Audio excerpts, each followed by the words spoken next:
Los argentinos hemos aprendido que el valor de la soja tiene bastante más importancia para nuestro país que el valor del dólar, por ejemplo. ¿Por qué? Porque sabemos que nuestra economía depende mucho de las enormes ventas de soja al exterior, sobre todo a China.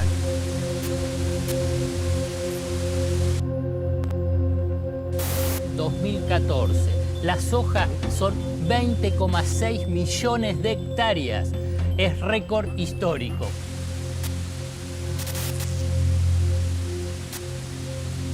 La soja alcanzó una marca histórica, el precio cerró a $618,78 la tonelada. Lo cierto es que la soja ha tocado un precio récord en la jornada de ayer.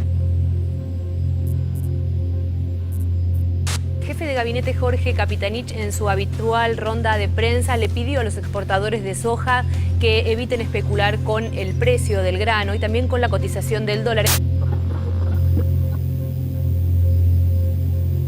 Los fanáticos del silo bolsa se sientan arriba de 6.300 millones de dólares, presionando al gobierno para devaluar.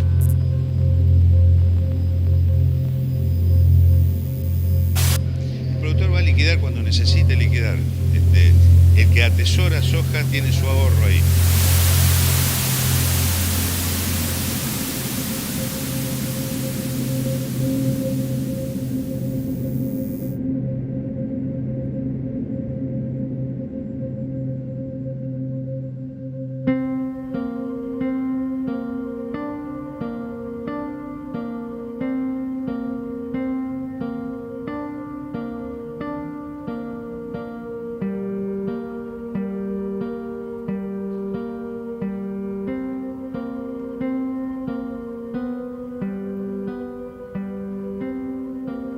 Cuando entré a la casa por primera vez, después que se murió, había dejado arriba de su escritorio en un anotador, que tenía un montón de notas y todo.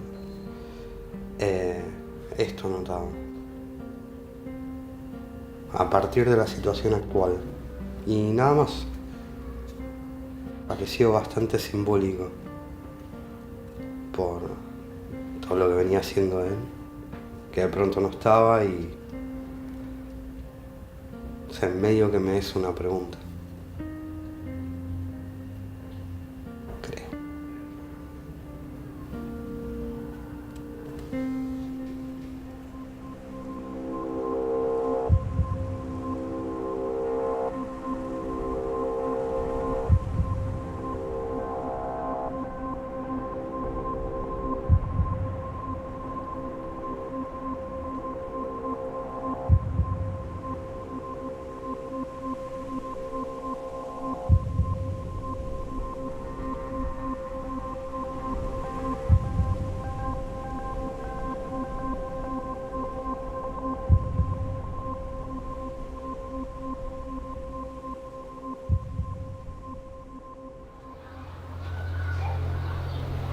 Mi hija empezó con fiebre, la llevé al hospital, como un dispensario, me le dieron un antibiótico porque supuestamente era la garganta. El otro día seguía con fiebre, la volví a llevar al hospital de niño. Otro médico más me le cambió el antibiótico, me le subió la dosis y al otro día de vuelta al hospital. Hasta que hay un médico, la miró y vio y dijo, le voy a hacer un estudio, dice, porque tengo mis sospechas. Yo le pregunté, ¿qué sospecha? No, me dice, no te puedo dar un diagnóstico hasta que no esté seguro. Así que, pero apenas tuvo un estudio en la mano, me dijo, tu hijo tiene leucemia. Mira, fue el peor día de mi vida, se di cuenta que me dividían por la mitad con una sierra. Era tu hija que, como un conejito de India, atrás de un vidrio, que una pinchadura, que otra, que la medulograma, que las punciones, y eso duele.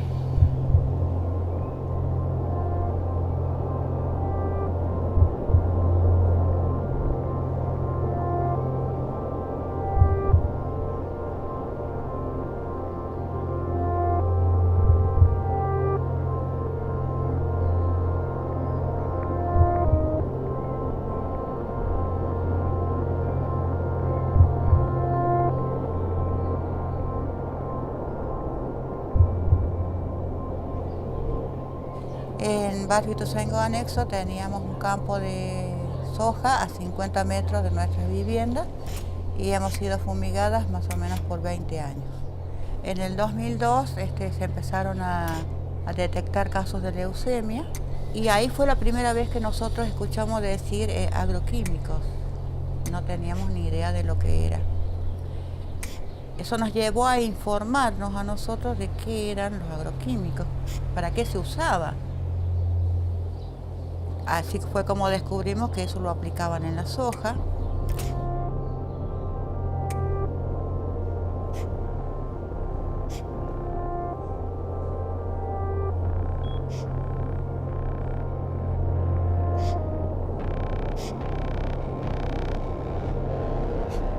Nuestro barrio cuenta con estudios de agua, de suelo, de aire y en el 2008 de personas. Hay 114 niños que tienen agrotóxicos en sangre, hay algunos que tienen hasta 6 agrotóxicos y todavía nos estamos preguntando qué es lo que debemos hacer, si hay algún tratamiento, quién lo hace. Estamos esperando. No hay un médico que te diga los agrotóxicos son veneno y te va a hacer mal. No sé cuál es el problema, o no lo saben o no lo quieren decir.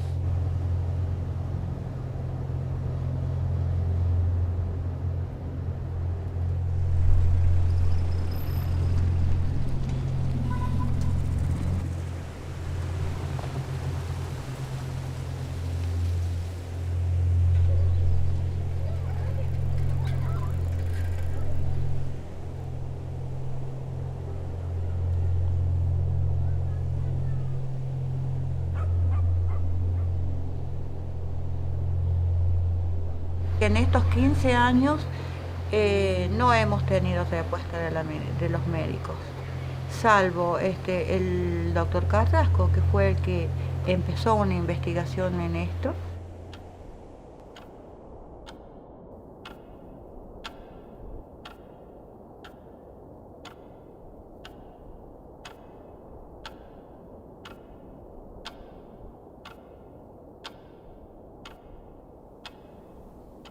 En ese entonces aparece el doctor Andrés Carrasco, ya estamos hablando de 2009, aparece cerca de las 8 de la noche a mi casa, golpea la puerta, estaba oscuro.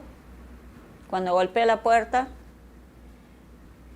lo atiendo yo, me preguntó si era Sofía, le dije yo sí soy Sofía y me dice, porque yo quería hablar con usted, me dice, yo soy científico del CONICET. Investigué que el glifosato en pequeñas dosis produce malformación en los anfibios y es lo mismo que el ser humano. Usted es la primera que lo sabe, yo no lo he publicado y he venido acá a traérselo a ustedes porque esto lo hice por ustedes. Lo hice porque escuché el reclamo y la gente está muriendo por lo que ustedes dicen. Entonces le digo al doctor Carrasco, doctor, ¿usted se anima a decir lo que me acaba de decir adelante de médicos, adelante de las otras madres que faltan y de un periodista? Dijo, claro que sí.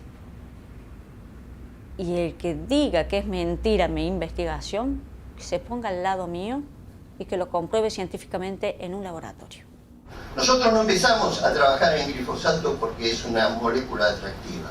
Nos impactó algo que estaba pasando en la sociedad, en el interior, en esos lugares donde solamente hay gente rodeada por soja.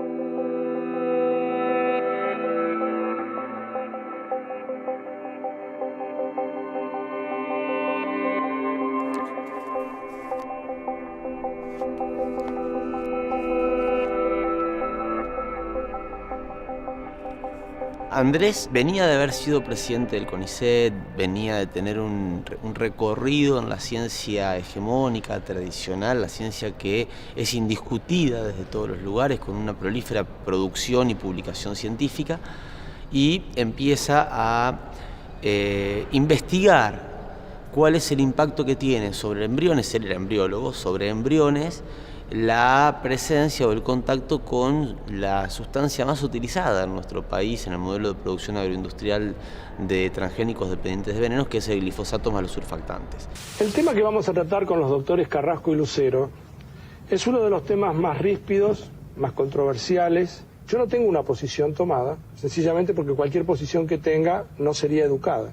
Yo no soy médico, no hice ninguna investigación, no sé cuán contaminante es el glifosato, a mí no me paga nadie. Me imagino que ustedes deben haber tenido por diferentes razones, y ustedes las contarán o no, o presiones o sugerencias para que digan o para que no digan. Doctor Carrasco, ¿qué es un agroquímico? ¿Qué es el glifosato? Bueno, un agroquímico es una sustancia que produce que mata plantas, digamos, que no son deseables. En el caso del glifosato, como está asociado a una semilla que está modificada genéticamente para resistir a ese agroquímico, entonces constituye un paquete tecnológico que obviamente fue hecho por una empresa multinacional y que Monsanto y que permite, digamos, una técnica, un modo de producción que es en gran escala, digamos, lo que se llama monocultivo. ¿Por qué? Porque uno echa glifosato, termina con todas las malezas y lo único que sobrevive o lo único que queda ahí es la planta que está modificada genéticamente. En este caso, mayoritariamente la soja, pero ya no es solamente la soja, hay otros cultivos que también tienen la misma base tecnológica, digamos. Andrés logró poner en discusión desde adentro mismo del sistema tecnocientífico de nuestro país el sentido de la ciencia. Andrés puso en discusión qué es la ciencia, para qué la ciencia, para quién y con quién es la ciencia. En la acción de subvertir la lógica de primero se publica en revistas científicas con referatos y después recién se difunde a la comunidad, Andrés Carrasco generó un acto revolucionario en lo que es la lógica de construcción del conocimiento validado en Occidente. Entonces él decía, el pensamiento crítico es algo natural que tiene que tener un científico como modo de preguntarse qué es lo que está ocurriendo. Cuando él toma esa decisión, toma una decisión incómoda porque lo pone en contra de todo el establishment científico, el establishment político, del cual él incluso formaba parte, era funcionario del Ministerio de Defensa, en ese momento justamente en las áreas de ciencia y tecnología. El glifosato es un emergente de una situación. Acá hay un gran negocio, esto no lo tengo que venir a explicar acá. Hay grandes empresas, pero también hay grandes sectores de los productores nacionales o asociados a productores nacionales que están defendiendo un modo de producir. Cuando Carrasco denuncia esta cuestión, se acabó la grieta porque tanto el gobierno de aquel momento, a través del ministro Barañao, Lino Barañao, como los medios supuestamente opositores o prorurales se unificaron para liquidar a Carrasco, para desmentirlo, desprestigiarlo y demás, porque claro, estaba poniendo en cuestión el modelo de producción que estaba existiendo en esa época. El acto se llevó a cabo en la Sociedad Científica Argentina. Allí, en el lugar, el ministro Lino Barañao se refirió al glifosato, un poderoso herbicida indispensable para el cultivo de soja y su posible consecuencia en humanos. En el marco de la entrega de premios Jusey a científicos de nuestro país y al que asistió la presidenta, el ministro Lino Barañao relativizó el informe del científico argentino Andrés Carrasco sobre el perjuicio en animales y seres humanos que produce el glifosato. Esto simplemente lo que ha demostrado es que el glifosato agregado a embriones de batracios produce determinado efecto. Pero cualquier criatura sabe que si le pone agua a la canilla los peces se mueren. Eso no implica que el agua a la canilla sea tóxica. Él sabía que iba a ser muy dura la respuesta del sistema porque era muy grave lo que él estaba denunciando, estaba mostrando el lado oscuro de un modelo de producción agropecuaria que se mostraba como virtuoso e incluso como amigable con el ambiente y con los humanos. Él pateó mucho el tablero al publicar directamente en el diario porque se metía en el corazón de lo que es el modelo agroexportador, porque lo cuestionaba como científico, no como ambientalista o oposición, lo cuestionaba desde la ciencia. Se ganó muchos enemigos. Pueden causar reacciones o no pueden causar la reacción de una parte de mi sociedad que no está representada en ninguno de estos amigos. ¿Querés cortar la cadena? ¡Estúpido! ¡Estúpido! De acá no se va.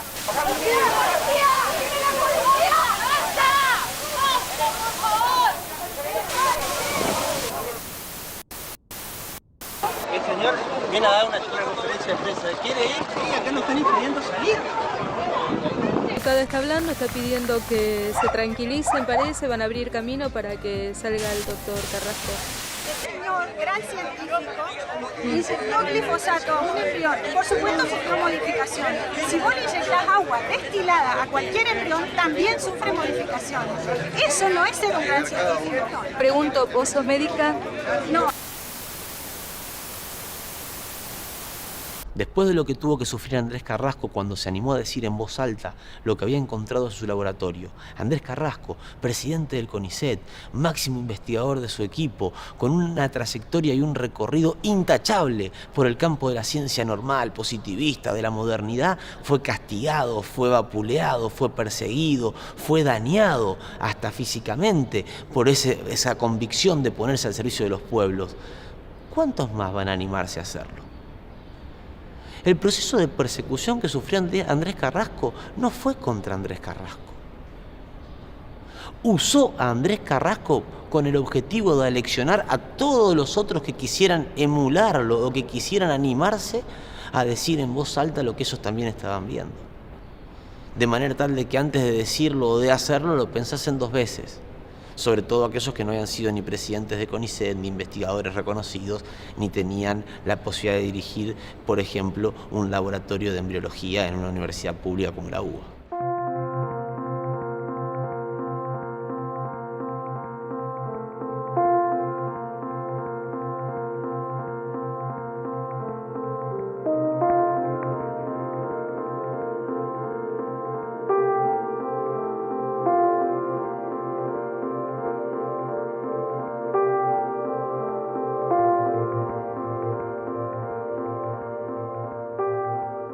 Desde su perspectiva, la ciencia se debía a las comunidades, no se debía a la corporación científica. Y los resultados que tenían eran resultados que eran relevantes por un problema enorme que estaba sucediendo en el país, con muchísimas implicancias. En ese sentido, el resultado que no era conveniente y un posicionamiento ideológico muy claro respecto a cuál era la posición del científico, que es disonante con la lógica del establishment, generó una serie de respuestas que fueron terribles, pero al mismo tiempo una respuesta social muy grande y una reivindicación que superó ese disciplinamiento. Yo creo que ese es uno de los valores por los cuales se toma como ejemplo y como bandera de lucha en un montón de aspectos hoy. Creo que es un adelantado a todas esas experiencias que se están dando hoy. Y no por nada creo que cuando encontró los resultados, a las personas con las que fue a hablar fueron las personas que ya estaban luchando con esto, que ya estaban en este camino y las que encontraba como interlocutores válidos para esto.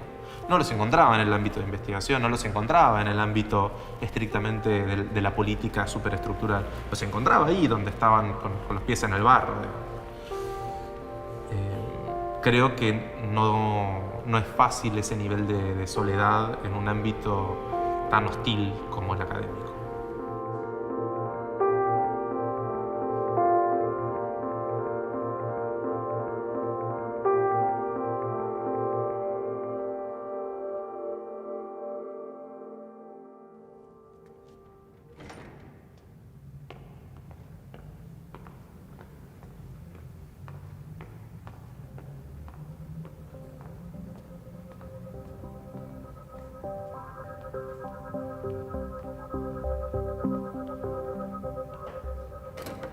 Nosotros fuimos a vivir a Basel, en Suiza, en el 81, y era parte de lo que todo científico tiene que hacer, irse al exterior a buscar el reconocimiento y el prestigio que acá no se daba. yo me daba cuenta que extrañaban, que el desarraigo era muy grande. Fue raro por muchos momentos porque yo, después mi hermana que nació allá, crecimos hablando otros idiomas y mi viejo siempre fue muy argentino. Hasta comprarse un Ford Taunus naranja en el medio de Suiza. Tenía un amor increíble por la historia y por los museos, por el arte. Entonces nos llevó a todos lados.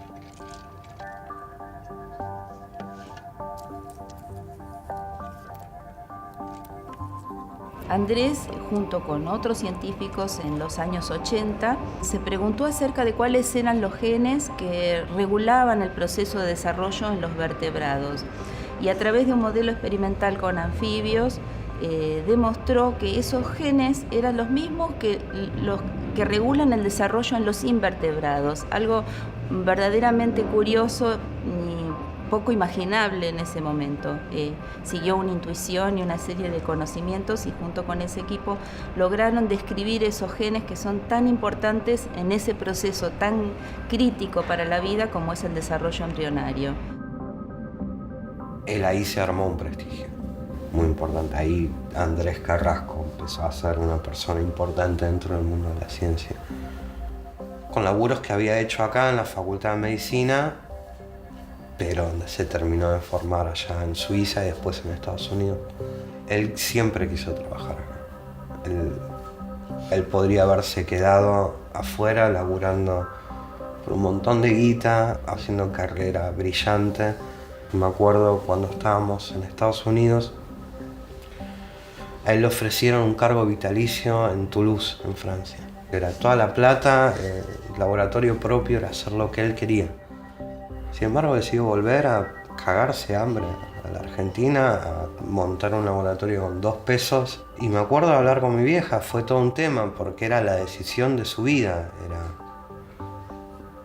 la mitad de su carrera, terminarla brillantemente como un tipo reconocido, sin ningún problema económico. Era como el sueño de todos. Y él y en conjunto mi vieja también tuvo mucho que ver en eso. Dice, no, nosotros volvemos a la Argentina a laburar y a pelearla allá.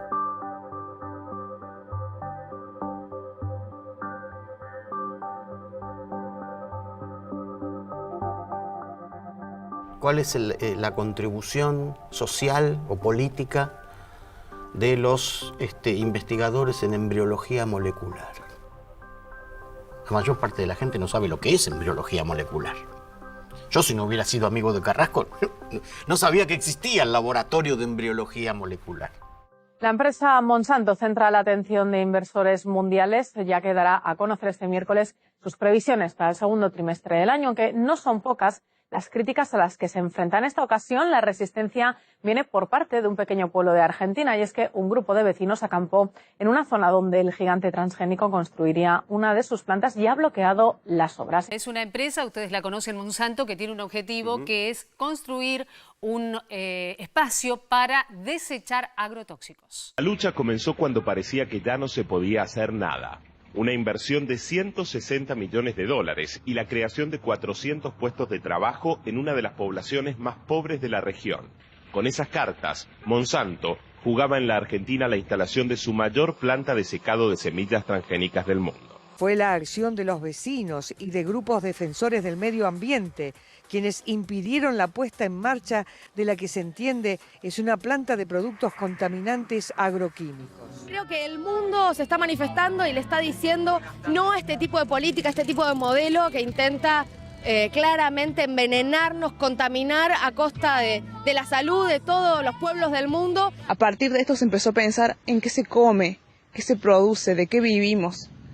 La producción agrícola a gran escala y el uso de agrotóxicos están fuertemente instalados en toda la región latinoamericana, donde sin evaluar sus efectos se generan miles de millones de dólares por la exportación principalmente de soja y maíz transgénicos a los países del primer mundo. Para quienes llevan adelante esta lucha, sin embargo, los pequeños triunfos abren una puerta a la esperanza. Porque no puedo bancarme que a los pibes de Argentina les sirvan desayuno, glifosato y herbicida. Te lo digo, te lo canto. Te lo digo, te lo canto. Te lo digo, te lo canto. Te lo digo, te lo canto. Te lo digo, te lo canto. Te lo grito. Te lo digo, te lo canto. Te lo grito.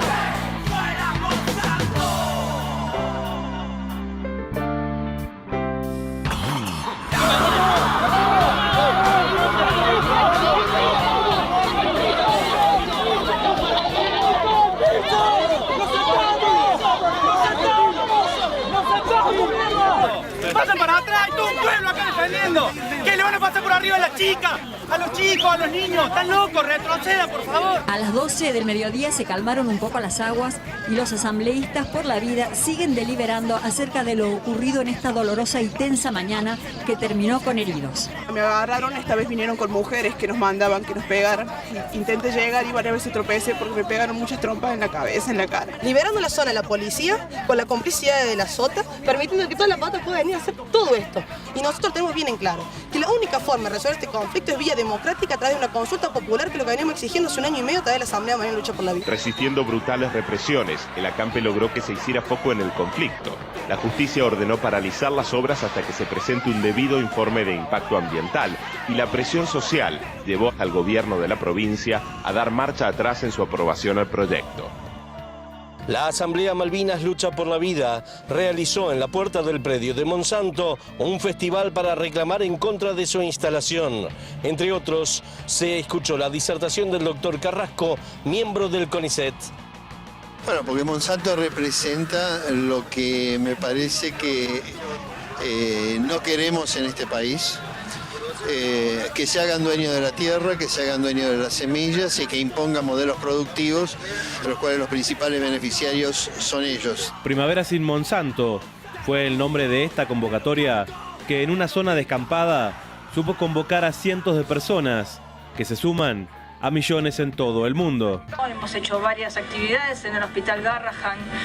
Es cierto que llegan chicos fumigados, pero se los trata por otra patología porque nadie lo está investigando, porque nadie lo asume como causa de enfermedades, lamentablemente. Como Movimiento Campesino de Córdoba, hace más de 10 años venimos luchando en contra de este modelo que no solamente trae agrotóxicos, sino también desalojo, trae muerte. Mientras continúan las indefiniciones políticas, ellos aseguran que van a continuar su lucha para que este lugar quede así y se convierta con el tiempo en un símbolo del triunfo de una pequeña comunidad que un día decidió enfrentar a un gigante.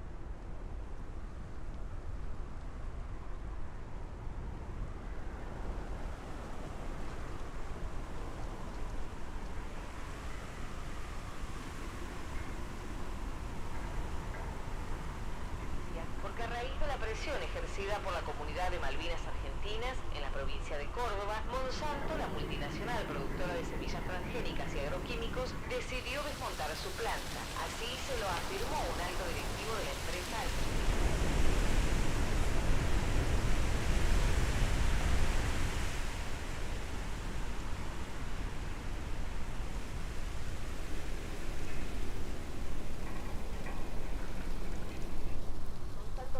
Malvinas Argentinas. Fuentes vinculadas a la multinacional confirmaron que negocian la venta del predio. La resistencia social.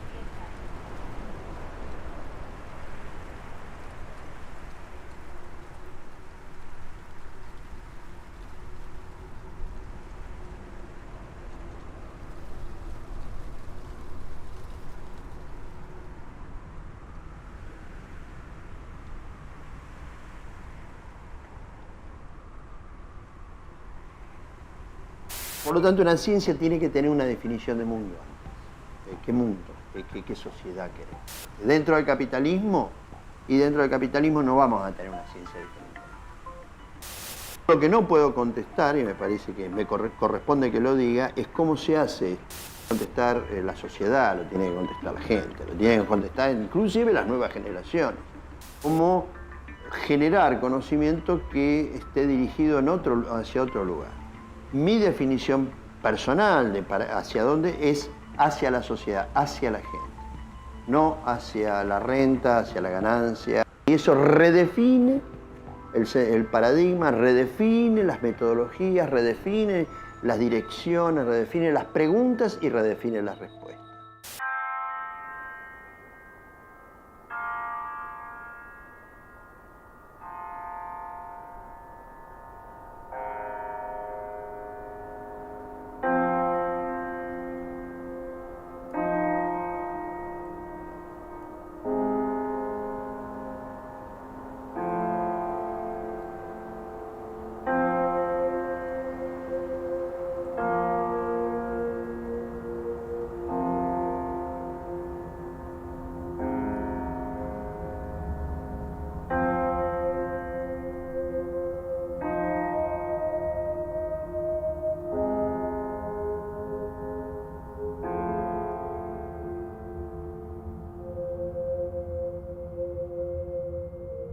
Fui peón rural, me desempeñé cargando aviones con veneno para fumigar los campos. Coleccionaba las etiquetas de los envases porque me parecía increíble lo que ahí se explicaba. Nosotros decíamos que parecían astronautas, como la empresa La Química te advertía de que tenías que cubrir para trabajar con ellos. Nunca usamos ese tipo de vestimenta nosotros. Lo único que nos decían, carguen en contra del viento. Me acuerdo los ardores de la cara, de recibir el veneno directamente, de que se nos salpicaba, que nos ardía el cuerpo. Yo volví a trabajar con la ropa y abrazaba a mi nena de 4 años. Si decidí asistir a esta presentación es porque aún le debo una respuesta a mi hija. Hace poco había decidido callarme para su bien, pero comprendí que no era lo correcto. Ya no es más tiempo para jugar al gato y al ratón. O decimos las cosas como son, o mejor nos callamos. Quedarse en el medio es confundir y embarrar aún más la cancha.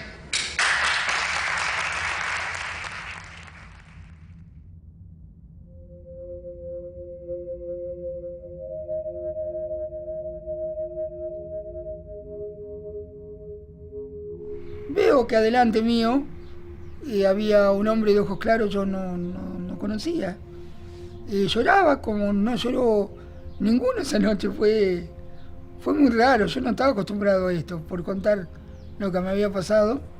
Cuando yo me voy a sentar en 2 filas atrás de él, este hombre se para, corre la silla y me abraza y llora.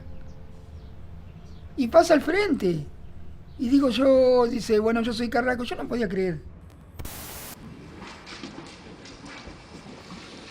Es difícil para mí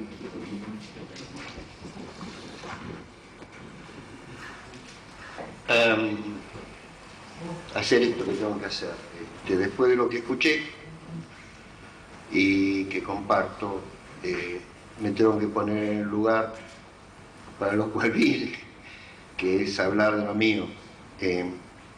Lo primero que se viene a mi mente es que está todo dicho. Miren, la ciencia puede acompañar la realidad, puede explicar lo que está pasando. Lo que no puede hacer la ciencia es legitimar o deslegitimar lo que está pasando. Esto que les voy a mostrar ahora, en realidad tiene poca importancia y poco peso al lado de de los 2 testimonios que tuvieron acá hoy. Gracias, señora. Gracias, Javier. Porque más allá de cómo a uno le tocan estas cosas, una cosa es saber que están pasando y otra cosa es llegar al lado de este relato con sus protagonistas. Si hay alguien acá que sabía, era él.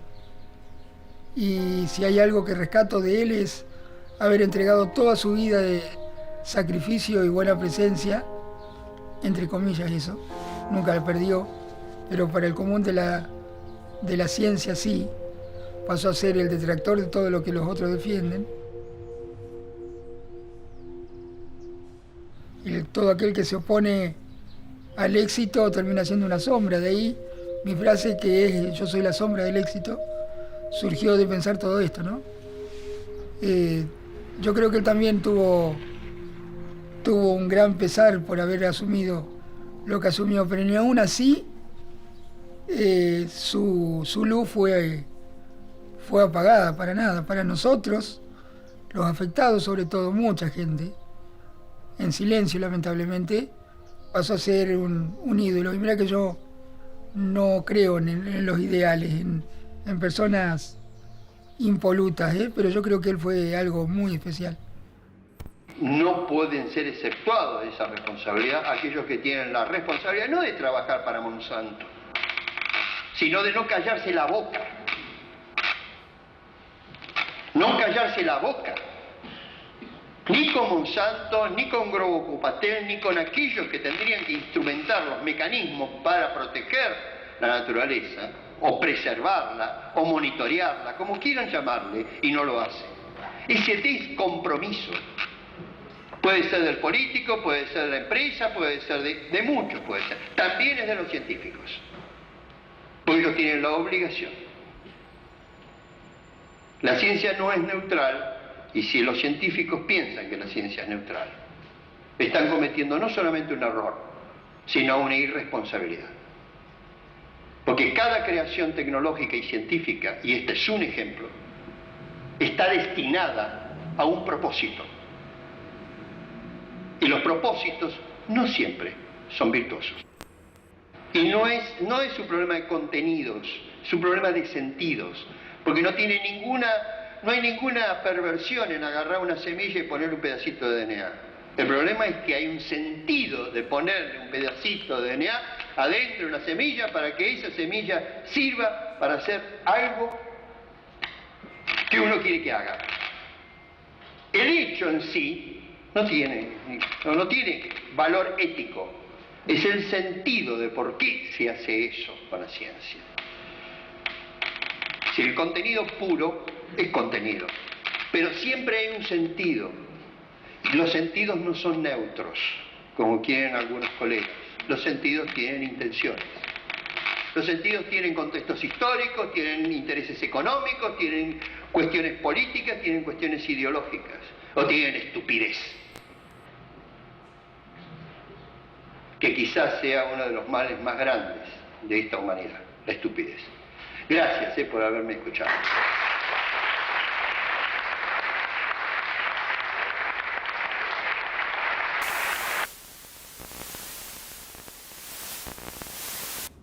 Y la otra cosa que me preocupó, que me plantearon los productores, es algo que pone en riesgo más del 20% de la capacidad agroindustrial productiva de la provincia, que es este fallo irresponsable acerca de las distancias alrededor de las escuelas en las cuales se puede no aplicar fertilizantes. Pero esta ley que se ha impulsado en Entre Ríos es una ley que pone en peligro el trabajo de muchos entrerrianos y hoy está vigente. Por un amparo está vigente, e insisto, el gobierno de la provincia de Entre Ríos tiene que tener una posición muy activa y muy clara para lograr no destruir empleo por una ley absurda que no se basa en ningún rigor científico.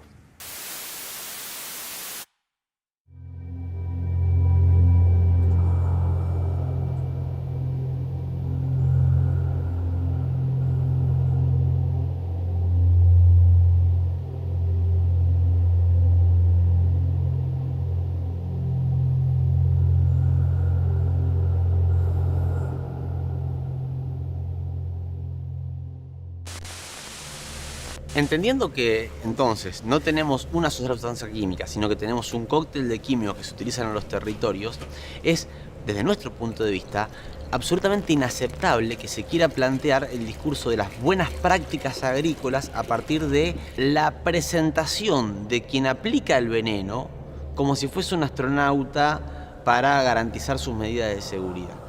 Cuando nos dicen quien se viste como astronauta para poder aplicar un veneno, está aplicando un veneno de manera correcta y punto y seguido nos dicen, porque en realidad lo que se aplica no hace mal a la salud, claramente hay una posibilidad de que hasta mi sobrino de 3 años entienda que alguien está mintiendo.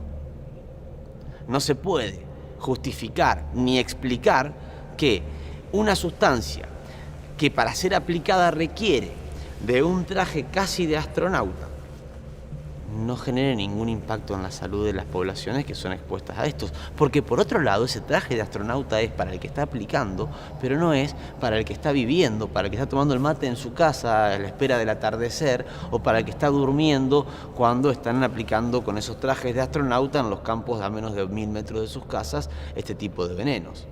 Entonces, esta lógica de pretender presentar como buena práctica el envenenamiento a partir de la utilización de medidas de protección para quien lo aplica al veneno, son falacias que solamente sostienen una lógica codiciosa de ganancias a un muy corto plazo a partir de la externalización de costos, porque no se incluye en las ecuaciones comerciales de la exportación de commodities agroindustriales dependientes de transgénicos los costos en la atención de la salud de aquellas personas que son víctimas de estos procesos de envenenamiento.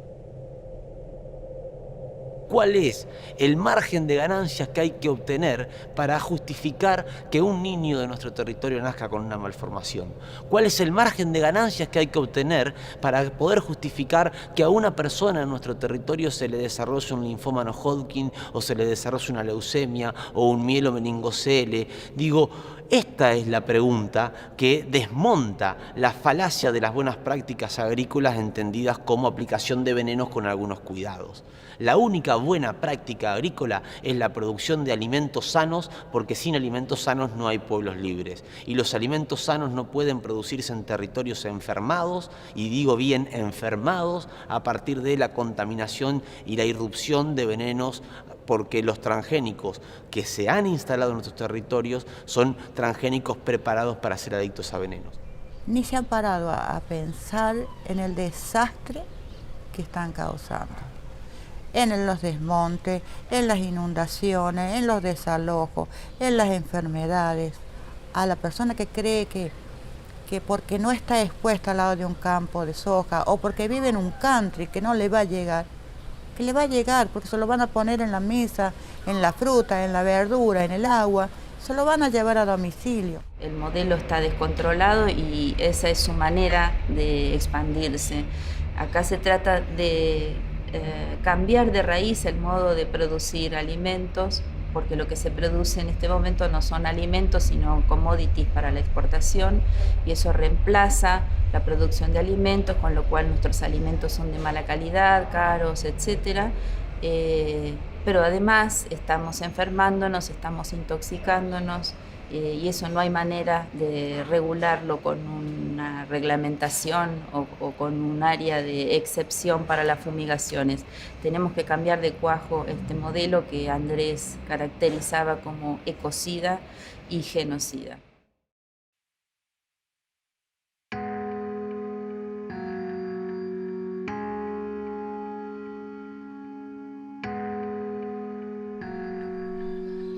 Siempre se sintió maestro. Y hablaba bastante de esa época, aunque creo que fue corta porque trabajó de eso durante la carrera.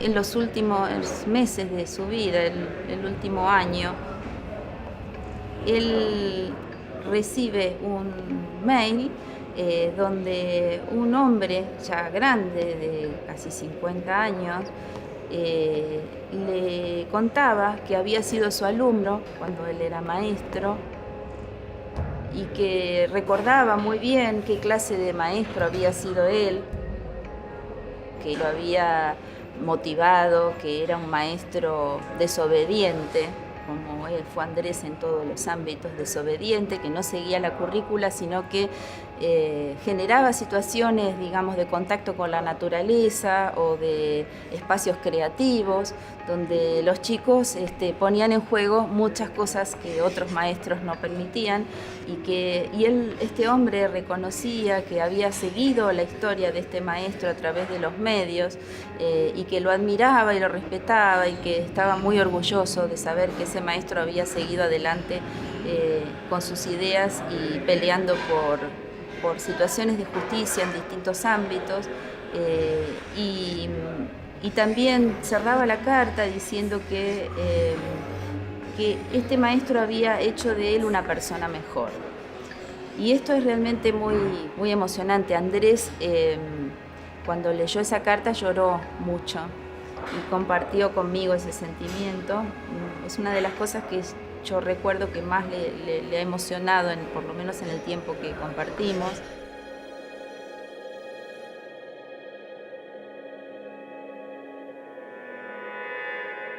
Yo creo que acá la escuela, tanto en la vida de Andrés y en relación con eso, en lo que es la vida política y social de Argentina, juega un papel fundamental y que es algo que tenemos que defender, cuidar como un espacio de formación y de pensamiento crítico para un cambio social.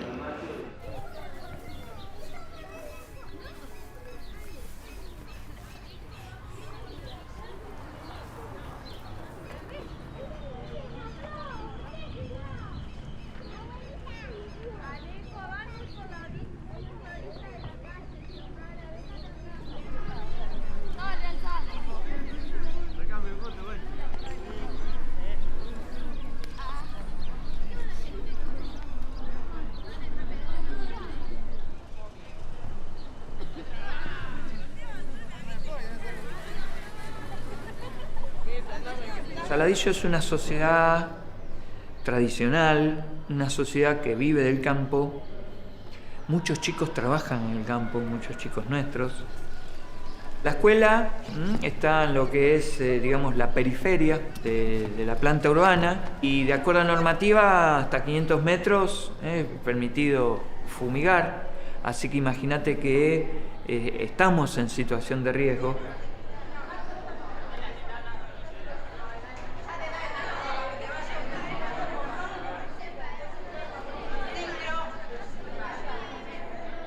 Nosotros tenemos una huerta agroecológica que simboliza muchísimo para nosotros, ¿no? Cada vez que cosechamos, los chicos se lo llevan a su casa y lo comparten con su familia. Digo, bueno, tiene que ver con esa idea, con esa formación. Digo, hay otros modos de producir, hay otras formas de conseguir los alimentos y que justamente tiene que ver con otro enfoque diferente al del capitalismo brutal, que es el que lleva adelante este modelo de agrotóxico. Yo creo que lo que hicieron fue romper con el conocimiento, los conocimientos locales, los conocimientos que mismo había en Saladillo, ¿no? Que tenían que ver con guardar la semilla, volverla a utilizar al año próximo, no depender de una empresa que te venda la semilla, que te venda detrás de la semilla el glifosato, los fertilizantes.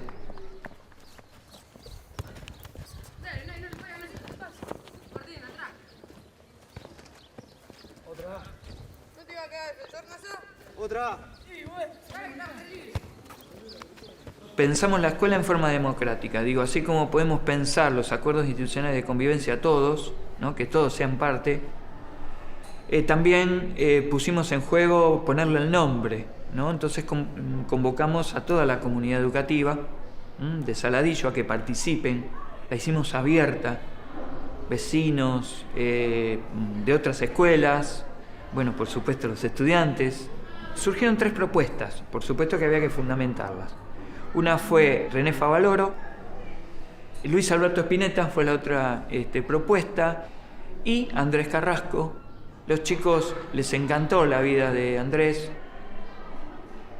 una persona, un científico que podría haber estado viviendo en Estados Unidos, en Europa, y bueno, y sin embargo se quedó acá, y bueno, y se la jugó por meterse justamente con empresas transnacionales. Y bueno, yo creo que eso a los chicos los motivó, los encendió para que, bueno, Andrés Carrasco en la elección ganara, pero casi de forma abrumadora.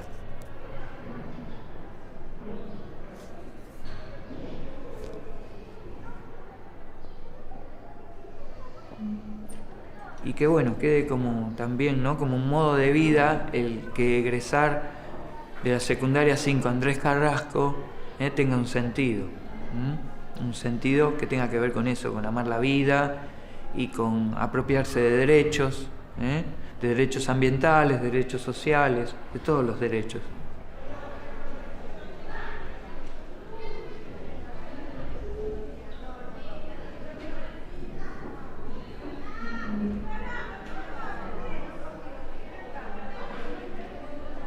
Yo fui a una primaria, en realidad la primaria la hice en la escuela rural, y la verdad que en una de las primarias sí, también fui afectada por esa fumigación. O sea, vos salías al recreo y veías el mosquito fumigando. En esa altura de mi vida por ahí no tenía conciencia de qué era eso, por qué se fumigaba. Estuve viviendo ahí, digamos, como sin saber, y qué sé yo, es como que es impotencia, digamos, porque me pasó a mí, seguramente le puede estar pasando a alguien más en este momento, o le va a pasar mañana. O sea, es impotencia lo que siento por ahí en este momento. Por ejemplo, mi hermana tuvo 2 operaciones en lo que va su vida y es re chiquita. ¿Y por qué, digamos, le pasa a ella, digamos, en ese momento, no? Y probablemente esa enfermedad pudo haber sido producto de que esté ahí. O sea, yo no lo sé porque no tengo la prueba específica, pero pudo haber sido eso por la vida que por ahí teníamos en ese momento. O sea, es como que es muy amplio.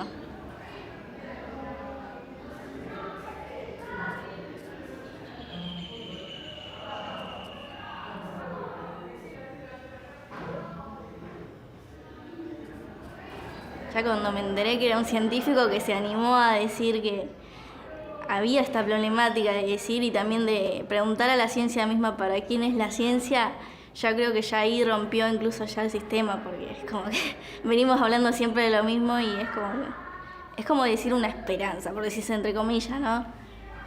O como algo alternativo, ¿no?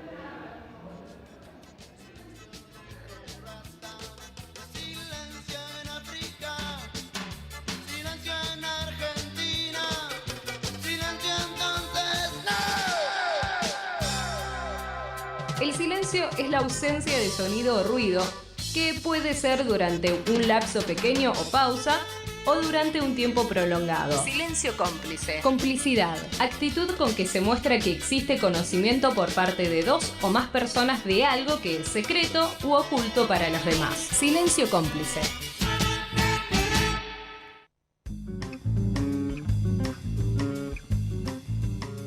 Buenas tardes, Jaime Farji. Hola, Andrés. Aquí estamos en Silencio Cómplice, un programa nuevo en la tribu.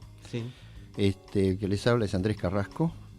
Y vamos a tratar de explicarle a nuestra audiencia, en todo caso, en qué consistirá. A ver, Jaime, exacto, ¿por qué estamos acá, vos y yo, no? Y bueno, estamos para tratar de ver si podemos desentrañar. No vamos a ser tan pretenciosos como para hablar de todos los silencios cómplices que hay en esta sociedad, pero por lo menos algunos en cada programa. Vamos a aclarar, digamos, porque este es el primer programa, que en realidad no vamos a ser anti nada. Exactamente. Digamos, ¿cierto? No va a ser un programa que tenga un anti. En realidad es un programa de reflexión, precisamente como decías vos, Jaime. Y hay cosas buenas que están pasando, pero que en esas cosas buenas a veces se ocultan enormes ausencia de explicaciones. Era un espacio de libertad. Era el espacio en donde nos podíamos desquitar, nos podíamos decir lo que nosotros pensábamos, sin ningún ánimo de revancha, sino era el espacio de libertad y de comunicación.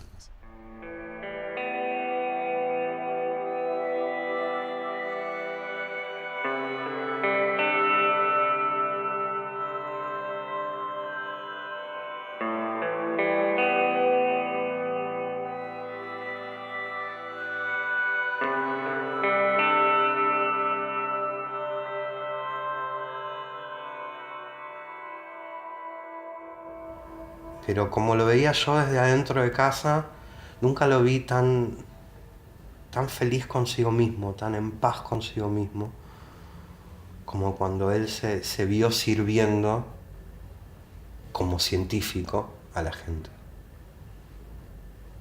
Y repito, y no por unas cuestiones de ego, de autorrealizamiento, sino ¿por qué? ¿Por qué uno es científico? Creo que encontró la respuesta en eso. tal vez Andrés fue un tipo que durante toda su vida buscó su lugar. Y él encontró su lugar en el último tramo de su vida. Ese era su lugar. Yo lo vi muy feliz. Igual también, bueno, nunca nada es plano, ¿no? A la vez estuvo enfermo y no lo podía, no sé, reconocer, o no sé en qué lugar de su conciencia aparecía eso. Porque no lo pudo compartir, que sería como un modo de pedir una ayuda. No sé, o sea, es raro, ¿no? Porque decís una persona como que se completa, se vuelve feliz y le agarra un cáncer y se muere, como que no tiene mucho sentido. Pero bueno, también era un tipo que nadie se lo hubiera imaginado bajo un tratamiento de años y como dócil ante lo difícil que puede ser hacerse cargo de una cura. No quería aceptar que estaba enfermo, necesitaba su tiempo para hacer todo esto, necesitaba mucho más tiempo. Más de una vez me dijo, se me acaba el tiempo, yo no tengo tiempo. Él sabía que había mucho por hacer y que él era una figura muy importante, casi irreemplazable en el escenario del pensamiento crítico y de la resistencia al modelo. Él era médico y, bueno, los médicos saben, pero al mismo tiempo muchas veces niegan. Él no quiso ponerle nombre a su enfermedad hasta último momento, no hubo un diagnóstico hasta que ya su enfermedad estaba muy avanzada y faltaba poco para el final. Es bastante consecuente con cómo él vivió, a 100. Y si no es a 100, chao. No sé si él lo pensó así, pero así se ve. La enfermedad fue una hija de putés, no sé si del destino o de lo que sea, pero no lo paró en ningún momento. Y por eso también fue tan fuerte la enfermedad y lo terminó matando tan rápido. Él no paró. Estuvo durante mucho tiempo con acidez en el estómago, decía él. Pero cuando se sentía mejor, seguía yéndose de viaje. Él fue lo llevó de manera muy privada la enfermedad y tratamos de ser lo más respetuosos posibles con eso, pero sí charlando con gente de otros lugares fue algo común a varios lugares, fue muy reservado en ese sentido. Yo no recuerdo que hubieran sido muchos los programas que tuvimos que suspender, o que tuvimos que grabar, o que los tuve que hacer yo solo, porque él estaba mal. Algunos al final, tal vez uno o dos programas, pero no fue más que esto. Él estuvo razonablemente bien en ese último tiempo, hasta que llegó el desenlace, ¿no? Yo cuando fui a visitarlo a la casa, la última vez que estuve con él, estaba tremendo, demacrado y demás, o sea que claramente tiene una enfermedad complicada, que él me describió de otro modo y me decía que ya estaba saliendo porque lo habían operado y me decía, no, bueno, más adelante déjame que me recupere un poquito y enseguida retomamos las actividades y demás. Mi hipótesis es que lo hizo por la omnipotencia de médico. Nosotros nos enteramos de la enfermedad de Andrés una semana antes de que Andrés falleciera. Perdón, 2 semanas antes de que Andrés falleciera, cuando nos encontramos con él en una actividad y dijimos, ¿qué pasó? Y nos dice, bueno, tengo cáncer, pero ya le gané. 2 días antes de morirse planeaba reuniones para la semana siguiente y la gente llorando, la poca gente que pudo entrar a despedirse, llorando, diciendo, bueno, sí, el miércoles nos vemos. Y de hecho hay no sé dónde quedó esa libreta, pero escribía, ya no podía escribir y había como cosas, como si fuera un trazo desdibujado, de ideas, de no sé, de planes. Miedo a la muerte no se la vi nunca. Si nosotros estábamos espantados y él seguía tranquilizándonos, diciendo, van a estar bien, esas cosas que hacen los padres. Me enojé bastante con él, porque bueno, no se cuidaba, pero era una decisión que él había tomado internamente. Yo ahora con más calma y como se acomoda el dolor con el tiempo, entiendo que cada uno también se muere como puede. No tenía ni las más mínimas ganas de morir, eso estoy seguro, porque tenía mucho que hacer. Él sabía que tenía mucho que hacer, que todavía podía hacer mucho. Con la última internación, donde estaba bastante claro que ya no iba a volver a su casa, él me dijo, tengo miedo. Y entonces yo lloré y él me dijo, no llores porque tengo más miedo. Eso. La forma de esta tecnología abocada a la producción de alimentos pierde todo su sentido si no puede asegurar que sea sustancialmente equivalente a la no transgénica. Y estoy haciendo abstracción del uso de agroquímicos, digamos. Quiero que quede claro que uno puede separar este problema.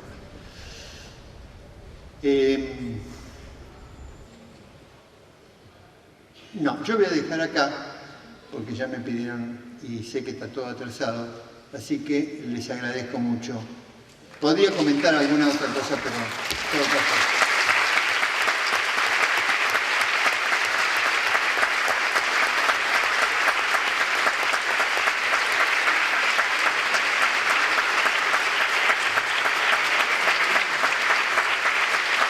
Bueno, muchas gracias. Lamentablemente estamos sin tiempo para preguntas. Salimos 10 minutitos a un café y volvemos. Gracias. No, no hay por qué.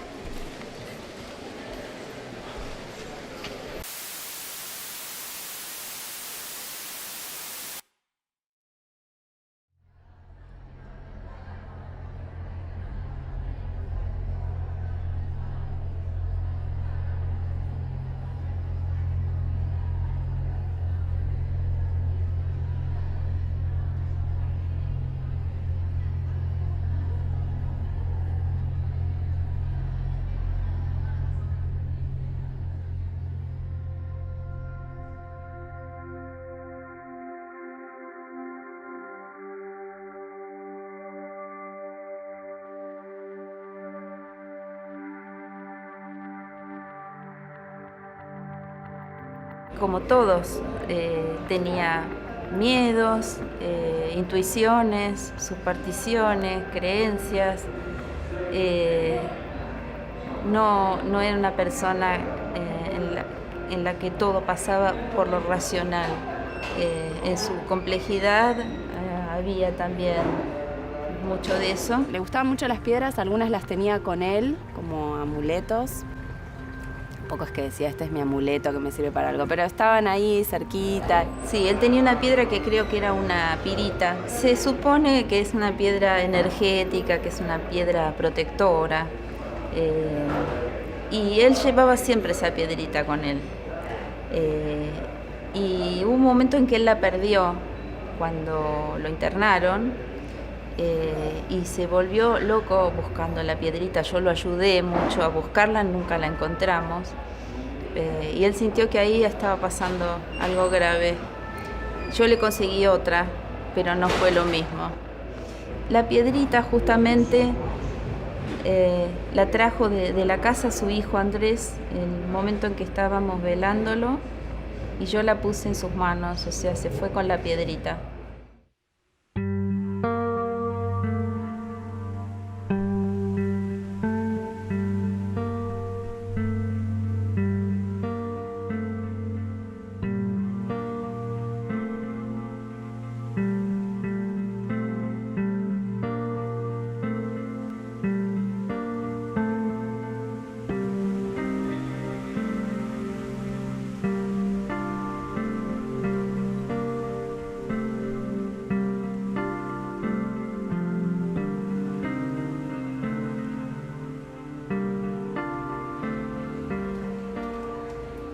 un año después de su muerte se estaba haciendo un homenaje y yo pensé que era una buena oportunidad para llevar sus cenizas ahí, porque el centro de estudiantes iba a plantar un árbol.